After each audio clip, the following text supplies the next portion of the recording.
Hello YouTube family, कैसे हैं आप लोग। आशा करती हूँ कि आप लोग अच्छे होंगे, स्वस्थ होंगे, मस्त होंगे, अपने अपने घर में अपने अपने परिवार साथ खुश होंगे। देखिए, और हम लोग एक बहुत सुंदर सा माता रानी का गीत सुना रहे हैं। पचरा देवी पचरा गीत है, आप लोग सुनिएगा और ढेर सारा प्यार दुलार आशीर्वाद भरपूर दीजिएगा। और चैनल पर नए हो, चैनल को लाइक सब्सक्राइब जरूर करिएगा। कमेंट करके बताइएगा, आप लोग के कमेंट की इंतजार करेंगे हम लोग। गाना अपने समय से तो बहुत बढ़िया सुना रहे हैं, आप लोग कमेंट करेंगे तभी पता चलेगा कि आप लोग को अच्छा लगा है कि नहीं लगा है। कमेंट जरूर करिएगा। चैनल पर नए हो, चैनल को लाइक सब्सक्राइब जरूर करिएगा, ज़्यादा से ज़्यादा शेयर करिएगा वीडियो को।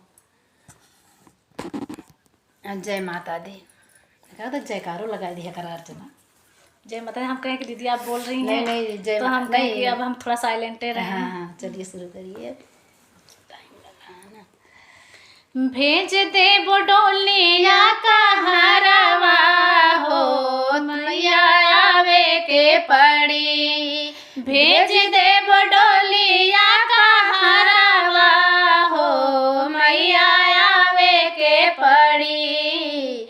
ओही रे डोलिया के पिया मोर का हरवा, ओही रे डोलिया के पिया मोर का हरवा।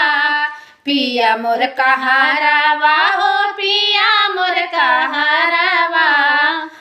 ओही रे डोलिया के पिया मोर का हरवा।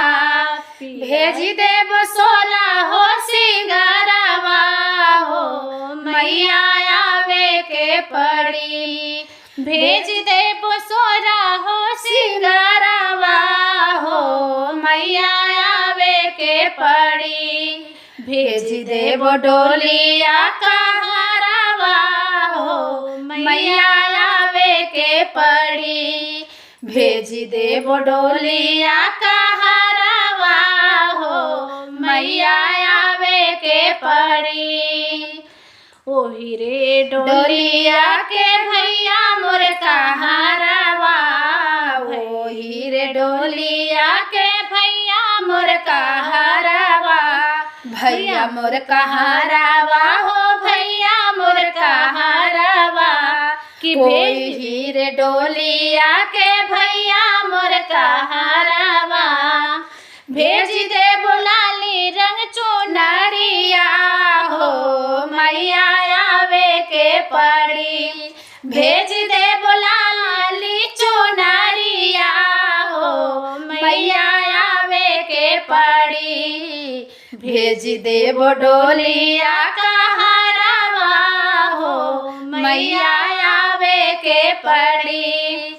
भेज दे डोलिया का हरवा हो, मैया आवे के पड़ी।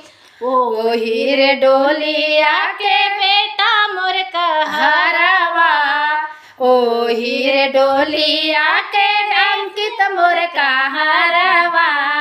ओही रे डोलिया के हर्षित मोर का हरवा। भेज दे बसोला हो श्रृंगारवा हो, मैया आवे के पड़ी। भेज दे हलुआ सोहरिया हो, मैया आवे के पड़ी। भेज दे हलुआ सोहरिया हो, मैया आवे के पड़ी। भेज दे डोलिया का हरवा हो, मैया आवे के पड़ी। भेज दे डोलिया का हरवा हो, मैया आवे के पड़ी। भेज दे डोलिया का हरवा हो, मैया आवे के पड़ी। हम लोग का गाना कैसा लगा प्लीज़ आप लोग सुनिएगा, ढेर सारा प्यार दुलार आशीर्वाद दीजिएगा। जुकाम बहुत तेज हुआ है, फीवर भी हुआ है, किसी तरह गाना बना रहे हैं, खांसी उसी आ रहा है, थोड़ा बड़ा मिस्टेक होगा तो क्षमा करिएगा आप लोग। और ज़्यादा से ज़्यादा शेयर करिएगा, आप लोग सपोर्ट जरूर करिएगा प्लीज़ हम लोग का।